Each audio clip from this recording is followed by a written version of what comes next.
معزز سامعین کرام، یہ سردی کا مہینہ چل رہا ہے، سردی کے دن ہے، سردی کے ایام ہے۔ یہ خاص طور سے ایمان والوں کے لیے بڑی غنیمت کی چیز ہے۔ حدیث شریف میں آیا الغنیمت الباردہ، یہ بہت ٹھنڈی بڑی غنیمت ہے، اور غنیمت کس معنی کا ہے؟ ایمان والوں کے لیے۔ ارشاد فرمایا الصوم فی الشتاء، کہ سردی میں روزہ رکھنا ایمان والوں کے لیے بڑی غنیمت ہے۔ غور کرے تو واقعتاً اس روزے میں نہ بھوک نہ پیاس کا احساس، اور اس کے اوپر سے روزہ بہت مختصر 12 گھنٹے کا روزہ۔ 5:30 بجے صبح صادق ہو رہی ہے، سورج ادھر ڈوب رہا ہے 5:45 بجے، یعنی ادھر 5:50 صبح صادق، ادھر 5:45، تو 12 گھنٹے سے بھی کم ہو گئے۔ تو اس اعتبار سے واقعتاً ایمان والوں کے لیے بڑی رحمت کی چیز ہے سردی۔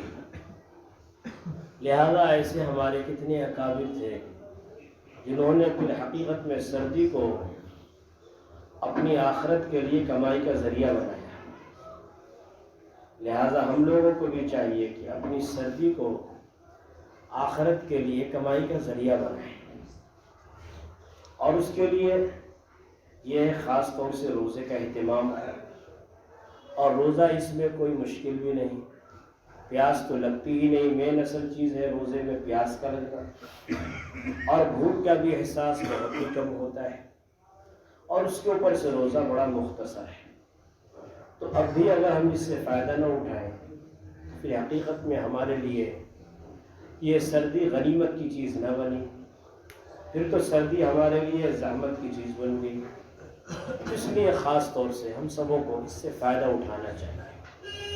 اور روزہ کا ثواب تو جانتے ہی ہیں، رمضان کے مہینے میں بتلایا جاتا ہے روزے کا ثواب۔ رمضان کے روزے کی فضیلت الگ ہے، اور عام دنوں کی روزے کی فضیلت الگ ہے۔ لیکن جو نفس روزہ ہے، روزہ کوئی رکھتا ہے، اس پر جو ثواب ہے، اس کی فضیلت وہ اپنی جگہ ہے۔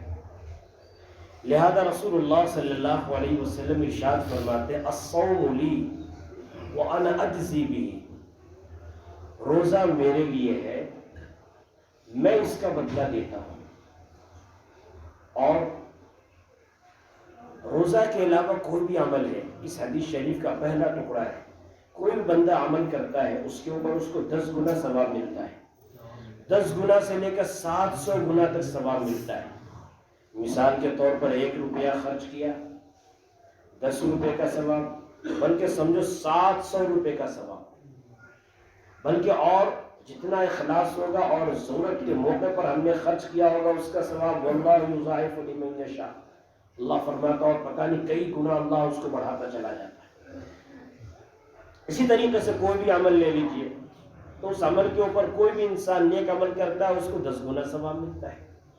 پھر اللہ تعالیٰ اس نیکی کے ثواب کو بڑھاتا ہے تو 10 گنا سے 700 گنا تک روایتوں میں ذکر ہے۔ کوئی بھی نیکی آپ کیجئے، لیکن روزہ کے بارے میں فرمایا الصوم لی، روزہ میرے لیے ہے۔ اللہ فرماتا ہے روزہ میرے لیے ہے، اور میں ہی اس کا بدلہ دیتا ہوں۔ اس کا بدلہ دینا مجھے کو ہے، میں ہی دوں گا اس کا بدلہ۔ اب اللہ کیا بدلہ دے گا وہ اللہ تعالیٰ جانتا ہے، چونکہ اللہ کی ذات بہت بڑی ہے۔ جب وہ بدلہ بھی دیں گے تو اپنی شایان شان کے مطابق بدلہ دیں گے۔ جب کوئی انسان کسی کو کہتا ہے میں تمہیں بدلہ دوں گا اس کام کو کر لو، تو وہ انسان جب بدلے کی وضاحت نہیں کرتا میں کتنا بدلہ، بس تمہیں بدلہ دوں گا، گفٹ دوں گا، اس کام کو کر لو، گفٹ دوں گا، تو اب ظاہر سی بات ہے وہ اپنی حیثیت کے اعتبار سے گفٹ دیتا ہے۔ کوئی بادشاہ کہے میں تمہیں گفٹ دوں گا، اس کام کو کر لو، کہ جو بھی اس کام کو کرے گا میں اسے گفٹ دوں گا، اور وہ بھی جو ہے میں خود دوں گا گفٹ، اور وہ بھی وہ کام میرے لیے ہے۔ اب اندازہ لگاؤ کہ پھر اس کا بدلہ کتنا بڑا ہوگا، چونکہ بادشاہ وہ اپنے اعتبار سے وہ گفٹ دے گا۔ چونکہ اگر وہ معمولی گفٹ دیتا ہے تو اس میں بادشاہ کی توہین ہے، بادشاہ نے اور یہ گفٹ دیا، اس میں بادشاہ کی توہین ہے، لوگوں کی زبان پر اس کے چرچے آئیں گے، مطلب بادشاہ اور یہ گفٹ، معمولی سا گفٹ۔ تو اس لیے ظاہر سی بات ہے بادشاہ جب گفٹ دے گا، انعام دے گا، تحفہ دے گا، اس پر بدلہ دے گا، میں اس پر تمہیں بدلہ دے رہا ہوں، تو اپنی حیثیت کے اعتبار سے، اپنی شان کے اعتبار سے وہ بدلہ دے گا۔ اب ان مثالوں سے اندازہ لگا لو کہ اللہ تعالیٰ جب فرماتے ہیں روزہ میرے لیے ہے، میں اس کا بدلہ دوں گا، تو اندازہ لگاؤ اللہ تعالیٰ روزے پر کتنا بدلہ دیں گے، کتنا ثواب دیں گے، انسان حقیقت میں اس کے بارے میں سوچ بھی نہیں سکتا۔ پھر آگے ارشاد فرمایا رسول اللہ صلی اللہ علیہ وسلم کہ جب روزہ دار روزہ رکھتا ہے، افطار کے وقت اسے خوشی ہوتی ہے، پھر اپنے رب سے ملاقات کے وقت خوشی اسے ہوگی۔ وَلِلصَّائِمِ فَرْحَتَانِ، روزہ دار کو دو خوشیاں میسر ہوتی ہیں، ایک تو جب افطار جب کرتا ہے تو چل بھائی کچھ تو کیا ہے جو کمی تھی اس کمی کا ادراک ہوا۔ اگر گرمی کا روزہ ہو تب تو بڑی شدت کی پیاس، میں تو ابھی جاڑے کے روزے کی بات کر رہا ہوں، اس کے اندر کیا ہے واقعہ اس وقت پیاس کا احساس بھی نہیں ہوا، پھر بھی ذرا بھوک کا احساس، کچھ تو خوشی تو ہوگی ضرور، چل بھائی اب تو منہ کھل گیا، اب تو کھانا پینا کر لو، خوشی تو ہوگی چاہے جب کا بھی روزہ۔ پھر اس بندے کو خوشی حاصل ہوگی جب اپنے رب سے ملاقات کرے گا، تب رب سے ملاقات کا وقت کب ہوتا ہے؟ مرتے وقت، موت کے وقت۔ موت کے وقت حقیقت میں بندہ کیا کرتا ہے؟ اپنے رب سے ملاقات کرتا ہے۔ لہٰذا ایک حدیث شریف میں آتا ہے کہ جو بندہ مجھ سے ملاقات کو پسند کرتا ہے میں بھی اس کی ملاقات کو پسند کرتا ہوں، جو بندہ میری ملاقات کو ناپسند کرتا ہے میں بھی اس کی ملاقات کو ناپسند کرتا ہوں۔ اس پر حضرت عائشہ رضی اللہ تعالی عنہ نے بڑا اہم سوال کیا رسول اللہ صلی اللہ علیہ وسلم سے، جو سوال ہم سبوں کے دلوں کی آواز تھی۔ اللہ تعالی حضرت عائشہ رضی اللہ تعالی عنہ پر ہزاروں کروڑوں رحمتیں نازل فرمائے، پوری امت کی طرف سے ان کو اچھا بدلہ عطا فرمائے۔ انہوں نے عرض کیا یا رسول اللہ، موت کو ہم میں سے ہر ایک ناپسند کرتا ہے، مرنا کون چاہتا ہے؟ ظاہر سی بات ہے سبھی ناپسند کرتے، کوئی نہیں چاہتا کہ ہماری موت آئے۔ موت سے ہر ایک کو گھبراہٹ ہوتی ہے، ہر ایک کو، کتنا بڑا بھی ایمان والا ہو گھبراہٹ ہوتی ہے، کوئی بھی ہو۔ تو یا رسول اللہ موت سے تو ہر ایک کو گھبراہٹ ہوتی ہے، موت کو تو ہر ایک ناپسند کرتا ہے۔ تو اللہ کے نبی صلی اللہ علیہ وسلم نے ارشاد فرمایا اس کا مطلب یہ ہے کہ جب بندے کی روح نکالنے کے لیے فرشتے آتے ہیں اسے بڑا انعام و اکرام دکھلاتے ہیں کہ یہ تحفہ لو، یہ تمہیں انعام، یہ تحفہ، اس کا اللہ نے ذکر فرمایا ان الذين قالوا ربنا الله ثم استقاموا تتنزل عليهم الملائكة ألا تخافوا ولا تحزنوا وأبشروا بالجنة التي كنتم توعدون۔ جن لوگوں نے کہا ہمارا رب اللہ ہی ہے، پھر اسی پر وہ جمے رہے، اسی پر ان کی موت بھی آئی۔ فرشتے آتے ہیں جب موت کے فرشتے جب روح نکالنے کے لیے، اس وقت اور بھی بہت سے فرشتے آتے ہیں اعزاز و اکرام میں، کہتے ہیں لا تخافوا ولا تحزنوا، تم غم مت کرو، خوف مت کھاؤ، دنیا چھوٹ رہی ہے، چھوٹے چھوٹے تمہارے بچے ہیں چھوٹ رہے ہیں، تم غم مت کھاؤ، تم غم مت کرو کہ ان کا کیا ہوگا، غم مت کرو، آگے کی نعمتیں دکھلائی جاتی ہیں۔ پھر کہتے خوف مت کھاؤ کہ مرنے کے بعد اب تمہاری جب روح نکلے گی کیا ہوگا، نہیں، خوف مت کھاؤ۔ وابشروا بالجنہ، اس جنت کی خوشخبری حاصل کرو جس جنت کا وعدہ تم سے اللہ کی طرف سے کیا جا رہا تھا، اس جنت کی بشارت خوشخبری حاصل کرو۔ اور پھر ارشاد فرماتے ہیں تمہارے لیے وہ ساری نعمتیں ہیں جو تم چاہو گے، لکم فیہا ما تشتہی انفسکم ولکم فیہا ما تدعون، جو بھی تم چاہو گے وہ ساری چیزیں تمہیں ملیں گی، خوب ملیں گی۔ تو اب اس موقع پر بندہ جب وہ مرتے وقت یہ اعزاز اکرام دیکھتا ہے، وہ تمنا کرتا ہے، کہتا ہے جلدی میری روح نکالو، جلدی روح نکالو، جلدی روح نکالو۔ تو وہ اب اللہ تعالیٰ سے ملاقات کا بہت زیادہ خواہاں ہو جاتا ہے، جلدی میری روح نکالو، جلدی ملاقات کرو اللہ سے، جلدی ملاقات کرو، جلدی اعزاز اکرام مجھے میسر ہو۔ اس موقع پر بندہ یہ تمنا کرتا ہے۔ لیکن جس بندے کی موت نعوذ باللہ اللہ ہم لوگ کی حفاظت حاصل ہوتی ہے، اس پر نہیں، اپنے رب سے ملاقات کے وقت نیک اعمال حاصل ہوتی ہے، جو بندہ برا ہوتا ہے فرشتے اس کی ڈالنے کے لیے آتے ہیں، ڈرانا کس سے ڈالنے کر دیتے ہیں، شیطان سے بچاؤ، اور ہتھوڑے یہ سب عذاب سے کر دیتے ہیں فرشتے اس کے، جب تک کہ اب وہ اسی وقت موت کو ناپسند نہ کرے، ناگوار سمجھتا ہے، روزے کی حالت کو ناگوار سمجھتا ہے، اللہ سے ملاقات کو ناگوار، اس شکل میں کیا ہے وہ دیکھ رہا ہمارے روزے کا سوال چاہتا رہتا ہے۔ پھر روزے کی جو اہمیت اس کو حاصل ہونا چاہیے، روزے کی حکمت سے انداز، روزے کا فائدہ ملنا چاہیے، لوگوں کو کیا ہے جہنم کے عذاب سے شیطان سلیم کا ذریعہ ہونا چاہیے، تو وہ ساری چیزیں اصل عرض کرنا یہ چاہ رہا تھا، غارت ہو جاتی، بالکل ختم ہو جاتی، سب برباد ہو جاتی۔ تو اس لیے خاص طور سے روزہ رکھے، تو آگے آپ نے ارشاد فرمایا کوئی تم سے جھگڑے تم کہہ دو میں روزے سے، کہ بجائے اس کے غصے میں آ کر تم اس کو الٹا سیدھا کچھ بولو، پھر خامخواہ کے لیے کیا گالم گلوچ شروع ہو، تم صاف کہہ دو میں روزے سے۔ تو میرے محترم میں عرض یہ کر رہا تھا کہ روزے کا ثواب کتنا بڑا ہے۔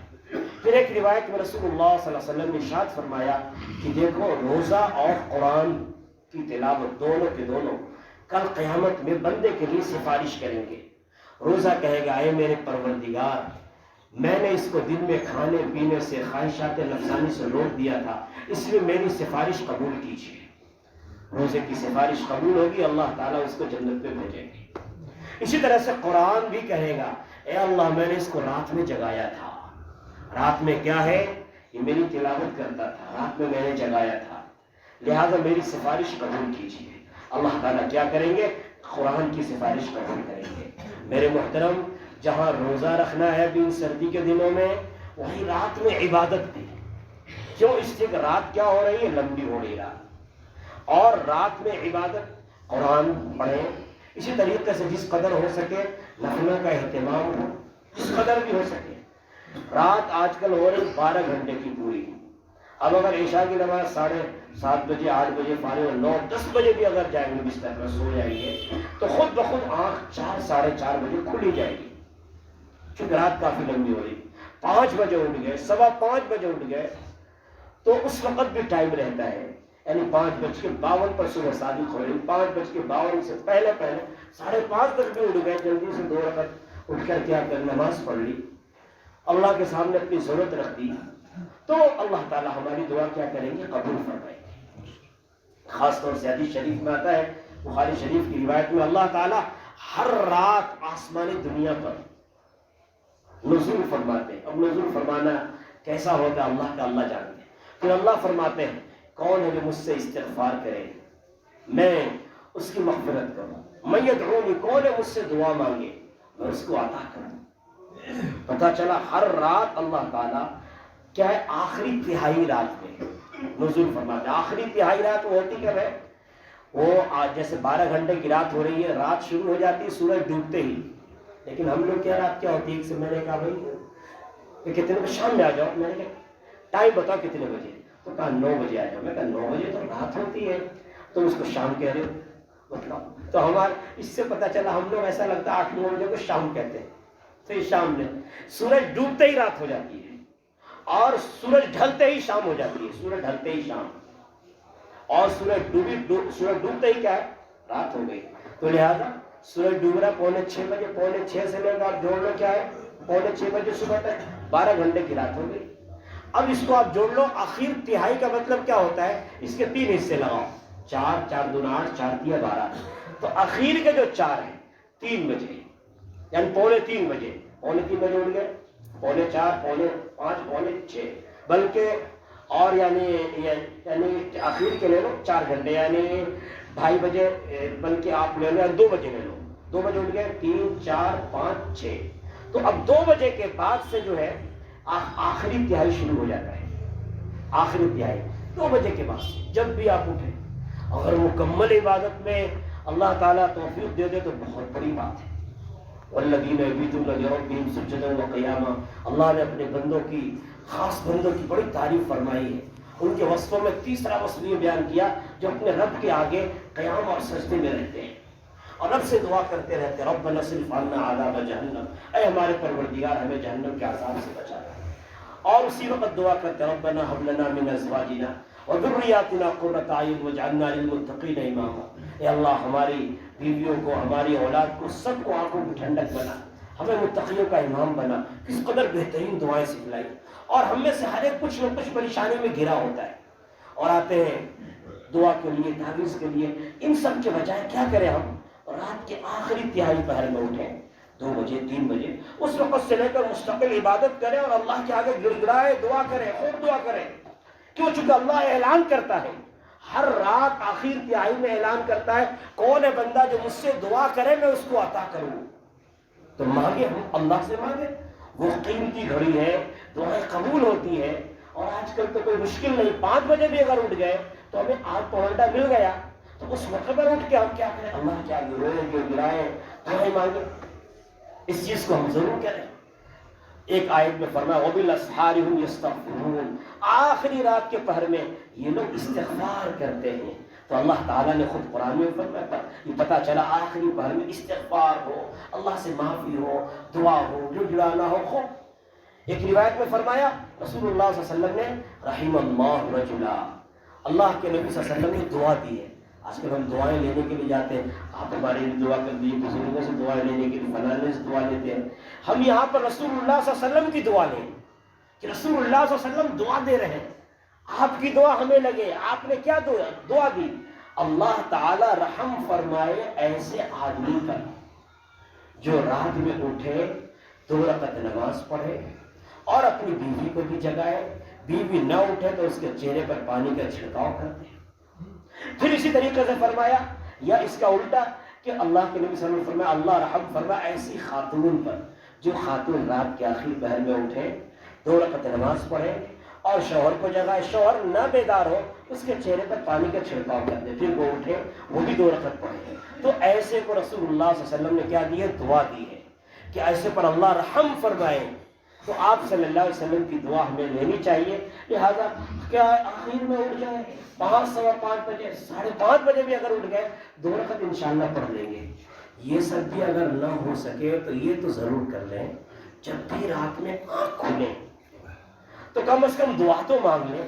کیونکہ بعض لوگ بہت زیادہ یہ سردی ہو رہی کیسے اٹھے، وقتاً بڑی طبیعت پر کیا گزرتی بعض لوگوں پر، ہم لوگ کوئی باتوں میں کیا کیسے اٹھے، اب ٹھنڈے پانی سے وضو کریں، اب اس سردی میں تو اصل ثواب اسی پر تو ہے سب سے زیادہ. لیکن پھر بھی اگر نہیں ہو سکا، اگر اٹھ کر نہیں، اگر وضو نماز نہیں پڑھ سکے، کم از کم ذکر تو کر لیں، تیسرا کلمہ پڑھ لیں، اللہ سے دعا مانگ لیں، استغفار کریں. چونکہ اس حدیث شریف میں یہ ہے کہ اللہ تعالیٰ فرماتا ہے کون مجھ سے استغفار کرتا ہے میں اس کی مغفرت کروں، کون مجھ سے دعا کرتا ہے تو میں اس کو عطا کروں. اگر نماز نہ پڑھ سکے کم از کم دعا تو مانگ لو، اٹھ کر دعا مانگ